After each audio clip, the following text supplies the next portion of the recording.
नमस्कार। आप देख रहे हैं UP India live TV news. देश प्रदेश के ताजा तरीन समाचारों के लिए देखते रहें निष्पक्ष, निडर, बेबाक आवाज के साथ UP India live TV news. अब समाचार विस्तार से। जनपद बलरामपुर में प्रधानमंत्री के प्रस्तावित कार्यक्रम को देखते हुए मुख्यमंत्री योगी आदित्यनाथ ने कार्यक्रम स्थल का बलरामपुर पहुंचकर किया निरीक्षण।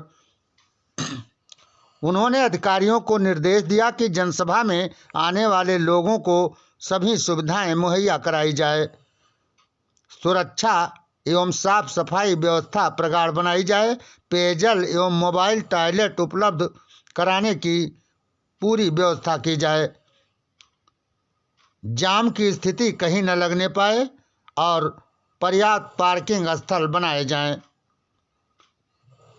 11 दिसंबर को प्रधानमंत्री नरेंद्र मोदी के बलरामपुर जिले में सरजू नहर परियोजना के उद्घाटन एवं जनसभा कार्यक्रम के मद्देनजर प्रदेश के मुख्यमंत्री योगी आदित्यनाथ ने कार्यक्रम स्थल का निरीक्षण किया।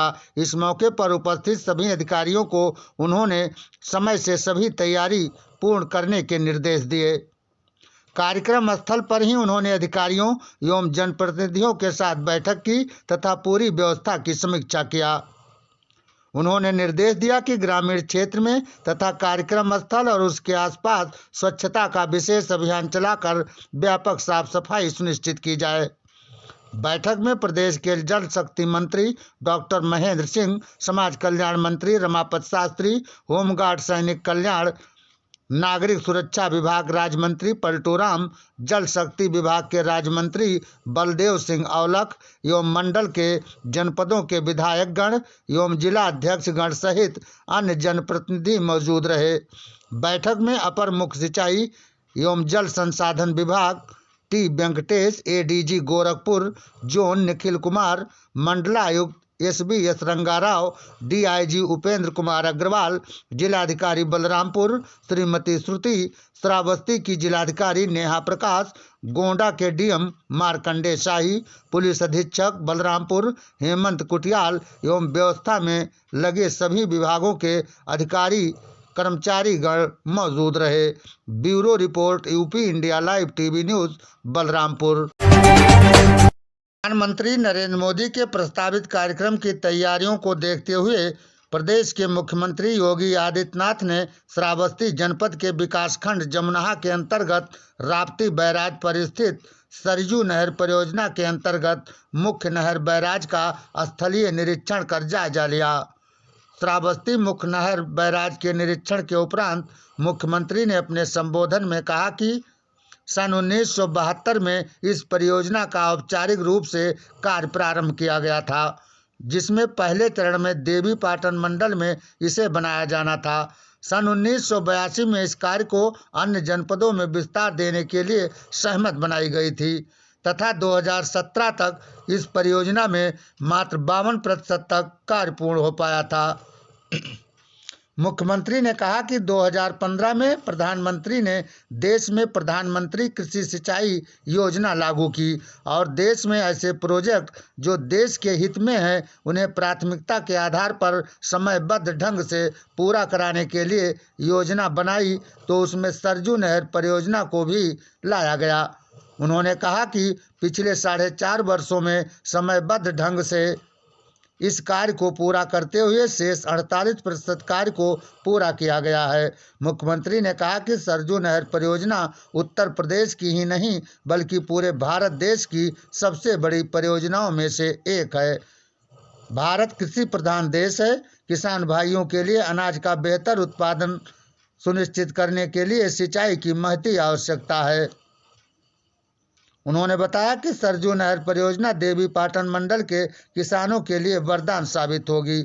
इस मौके पर मंत्री जल शक्ति विभाग बाढ़ नियंत्रण उत्तर प्रदेश डॉक्टर महेंद्र सिंह, अध्यक्ष जिला पंचायत श्रावस्ती एवं पूर्व सांसद दद्दन मिश्रा, मुख्य विकास अधिकारी श्रावस्ती ईशान प्रताप सिंह, एडीएम कमलेश चंद्र, अपर पुलिस अधीक्षक केशव चंद्र गोस्वामी, एसडीएम प्रवेंद्र कुमार, सौरभ शुक्ला, रोहित कुमार, आशुतोष कुमार, पुलिस क्षेत्राधिकारी भिनगा, इकौना, ब्लॉक प्रमुख जमुनाहा, अधिशासी अभियंता सरजू नहर खंड अजय कुमार, अधिशासी अभियंता बाढ़ कार्यखंड विनोद कुमार गुप्ता, पूर्व जिला पंचायत अध्यक्ष जिला महामंत्री रमन सिंह, जिला पंचायत सदस्य हरीश जायसवाल, सुंदर लाल मौर्य, दिनेश आर्या, नीता गुप्ता, राधे श्याम गुप्ता, स्वाति तिवारी, विनय लोधी सहित संबंधित विभागों के वरिष्ठ अधिकारी एवं सुरक्षा में लगे अधिकारी कर्मचारी एवं भारी जनसमूह मौजूद रहा। Bureau report, UP India live TV news, Shravasti. 1978 में औपचारिक कार्य प्रारंभ हुआ।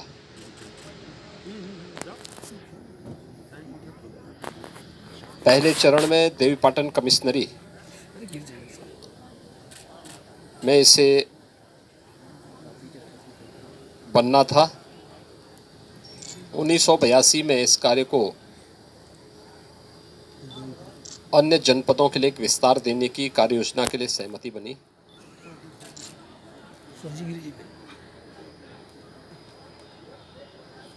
उन्नीस से प्रारंभ हुई और 1978 से इस पर व्यवहारिक रूप से कार्य प्रारंभ होने के बाद भी 2017 तक इस राष्ट्रीय परियोजना पे मात्र 52% कार्य हो पाया था।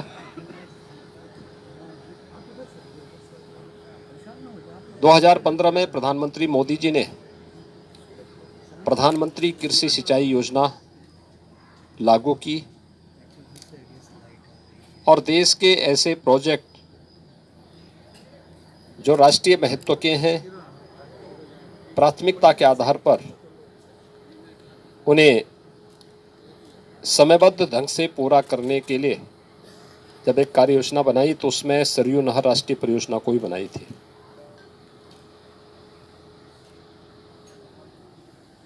पिछले 4.5 साल के दौरान हम लोगों ने इस पूरे कार्य को समयबद्ध ढंग से पूरा करते हुए 48% शेष कार्य को पूरा किया है, जिसमें भूमि अधिग्रहण के से लेकर के बैराज बनाने, नहर को बनाने की पूरी कार्य योजना को पूरा किया गया है। और आज सरयू नहर राष्ट्रीय परियोजना जो 6623 किलोमीटर लंबी है, 9 जनपद इससे आच्छादित हैं और जिसके माध्यम से लगभग 14.5 लाख हेक्टेयर लैंड को सिंचाई की सुविधा प्राप्त होगी और 30 लाख किसान इससे लाभान्वित होंगे। इस राष्ट्रीय परियोजना को राष्ट्र को समर्पित करने के लिए आदरणीय प्रधानमंत्री जी का आगमन 11 दिसंबर को बलरामपुर में होगा और इसी दृष्टि से मैं यहाँ पर स्थलीय निरीक्षण करने के लिए यहाँ पर आया हूँ। प्रधानमंत्री मोदी जी ने 2014 में जो बात कही थी कि 2022 तक अन्नदाता किसानों की आमदनी को दोगुना करना है,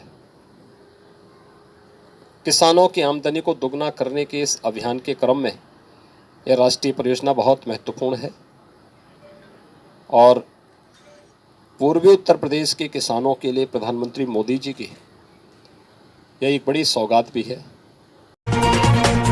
जनपद के विधानसभा क्षेत्र प्रयागपुर की प्रख्यात समाजसेवी और भारतीय जनता पार्टी की भावी प्रत्याशी हजारों समर्थकों कार्यकर्ताओं के साथ पदयात्रा का शुभारंभ गाजीबाजी के साथ कर रही हैं और चुनावी शंखनाद का बिगुल बजाते हुए भूपगंज बाजार प्रयागपुर चौराहा होते हुए हुजूरपुर रोड पर प्रख्यात बाबा रामप्रकाश मंदिर स्थान पर पैदल यात्रा कर अपने हजारों समर्थकों के साथ पहुंची और मंदिर में हवन पूजा करके बाबा रामप्रकाश के मंदिर के निकट इस मौके पर उनके द्वारा एक विशाल भंडारे का भी आयोजन किया गया, जिसमें विधानसभा क्षेत्र प्रयागपुर के हजारों ग्रामीण नागरिकों, महिलाओं, युवाओं और बच्चों ने शामिल होकर भंडारे का प्रसाद ग्रहण किया।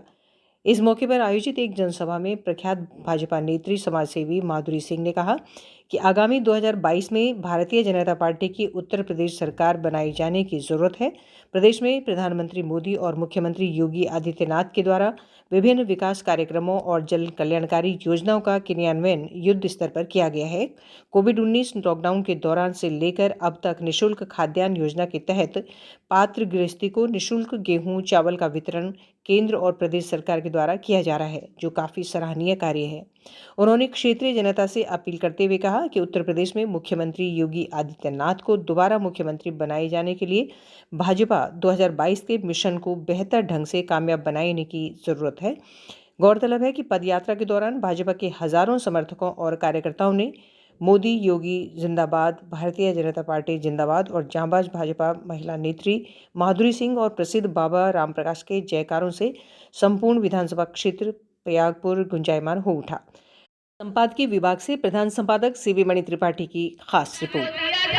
वही सम्मान देने का मौका इस सरकार ने आपको कानूनी रूप से बाध्य करके दिया है। इसलिए इस सरकार के लिए भी, योगी आदित्यनाथ जी के लिए भी एक जोरदार तालियां बजाएं। तमाम जन कल्याणकारी योजनाओं के साथ साथ महिलाओं को, बेटियों को माँ बाप की संपत्ति में बराबर का अधिकार देने के लिए भी कानून बना है। उत्तर प्रदेश के जनपद बलरामपुर विधानसभा क्षेत्र गैसली में भाजपा हटाओ प्रदेश बचाओ संबंधी विशाल रैली और जनसभा का आयोजन किया गया। विधानसभा क्षेत्र गैसली में आयोजित जनसभा को संबोधित करते हुए सपा के वरिष्ठ नेता और पूर्व मंत्री डॉक्टर एसपी यादव ने कहा कि उत्तर प्रदेश में भाजपा को हटाकर उत्तर प्रदेश को बचाने के लिए अब आगामी 2022 के विधानसभा चुनाव में समाजवादी पार्टी की सरकार और प्रदेश की सत्ता सपा राष्ट्रीय अध्यक्ष अखिलेश यादव के हाथों में सौंपने की जरूरत है।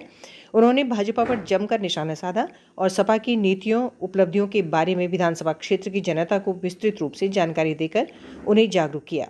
Bureau report, UP India live TV news, Balrampur. इतना महंगाई, पेट्रोल का दाम,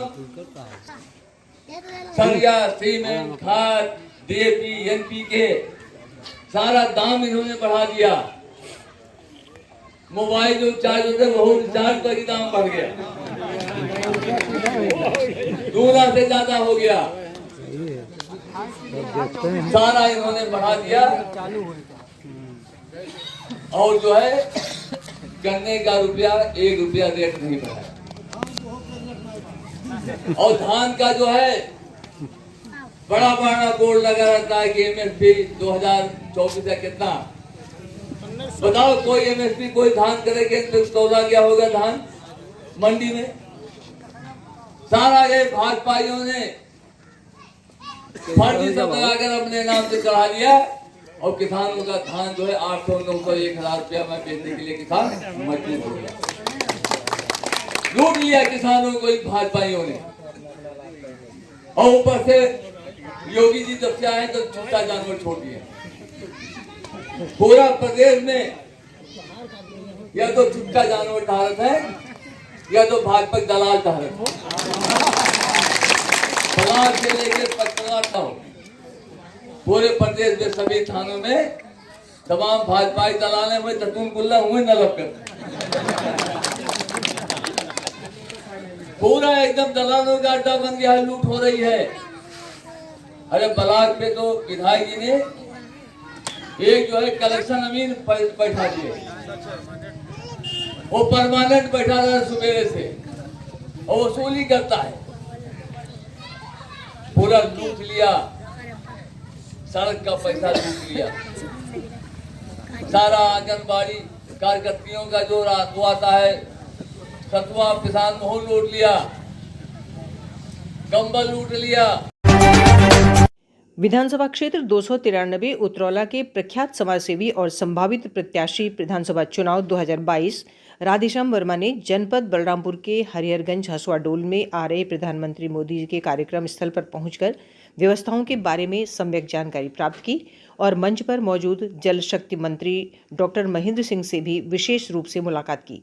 भाजपा नेता और समाजसेवी भावी प्रत्याशी राधेश्याम वर्मा ने कहा कि उतरौला विधानसभा क्षेत्र की जनता प्रधानमंत्री के विचारों को सुनने के लिए भारी संख्या में कार्यक्रम स्थल पर पहुंचेगी। उन्होंने कहा कि प्रधानमंत्री के कार्यक्रम स्थल तक लाने और वापस ले जाने के लिए सभी आवश्यक व्यवस्थाएं उनके द्वारा पूर्ण की जा चुकी हैं। Bureau report, UP India live TV news, Balrampur. मैं राधेश्याम वर्मा विधानसभा उतरौला 293 से हूँ। आज मैं उस स्थिति पर मौजूद हूँ जहाँ देश के सर्वश्रेष्ठ और देश के सबसे लोकप्रिय हम सबके नेता प्रधानमंत्री श्री नरेंद्र मोदी जी का आगमन होने वाला है। उस भव्य स्थल को मैं देख रहा हूँ और ये देखने से यहाँ के लोगों में जो मैं जाके गांव-गांव अपने विधानसभा में मैं गांव में मौजों में काफ़ी नुक्कड़ चौक स्थानों पे गया हूँ, सबको बताया हूँ और पूरा बताने का प्रयास किया हूँ। लोग बहुत उत्सुक हैं माननीय प्रधानमंत्री जी को सुनने के लिए, देखने के लिए।